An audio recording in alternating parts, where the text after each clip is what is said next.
எந்த இடத்துல நீங்க வீக்கா இருக்கிறீங்களோ, எந்த இடம் எதிர்காலத்துக்கு உங்களுக்கு தடையா இருக்கிறதோ, அதை முதல்ல கரெக்ட் பண்றதுக்கு முயற்சி எடுங்க. இந்த மாதிரி எனக்கு ஃபியூச்சர் நினைச்சா பயமா இருக்கு அப்படின்னு சொன்னா அதற்காக நீங்க முயற்சி எடுங்க.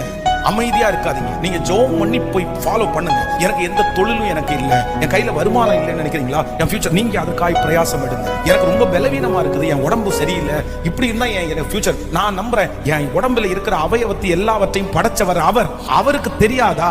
அவருக்கு தெரியும். அதனால அவர் சரி பண்றதுக்கு வல்லவரா இருக்கிறார். கவலைப்பட்டு யோசிச்சு எந்த பயனும் இல்லை.